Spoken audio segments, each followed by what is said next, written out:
കോൺഗ്രസിലെ അഴിമതിയും തൊഴുത്തിൽ കുത്തും മടുത്തിട്ടാണ് നേതാക്കൾ പാർട്ടി വിട്ടുപോകുന്നതെന്ന് കേന്ദ്ര സഹമന്ത്രി വി മുരളീധരൻ. പത്മജ വേണുഗോപാലിന് തിരുവനന്തപുരം വിമാനത്താവളത്തിൽ നൽകിയ സ്വീകരണത്തിന് ശേഷം മാധ്യമങ്ങളോട് സംസാരിക്കുകയായിരുന്നു അദ്ദേഹം.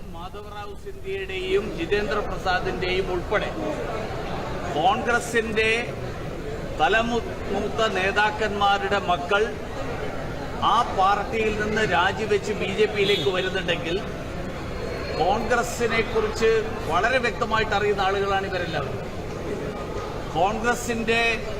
കോൺഗ്രസിൽ ജനിച്ചു വളർന്ന് ആ കോൺഗ്രസ് കുടുംബത്തിന്റെ ഭാഗമായിരുന്ന ആളുകൾ. അങ്ങനെയുള്ള ആളുകൾ കോൺഗ്രസിന്റെ അഴിമതിയിൽ, കോൺഗ്രസിലെ തൊഴുത്തിൽ കുത്തിൽ മനം മടുത്തു വരുന്നുണ്ടെങ്കിൽ രണ്ട് കാരണങ്ങളെ അതിനുള്ളൂ. ഒന്ന്, നരേന്ദ്രമോദി എന്നുള്ള നേതാവിന്റെ നേതൃത്വത്തിലാണ് ഭാവി ഇന്ത്യ മുന്നോട്ട് പോകാൻ പോകുന്നത്. രണ്ട്, നരേന്ദ്രമോദിയുടെ നേതൃത്വത്തിലാണ് ഭാവി ഇന്ത്യ മുന്നോട്ടു പോവുക എന്നതിനുള്ള അംഗീകാരം കൂടിയാണ് പത്മജയെ പോലുള്ളവരുടെ പാർട്ടി പ്രവേശനമെന്നും വി മുരളീധരൻ പറഞ്ഞു.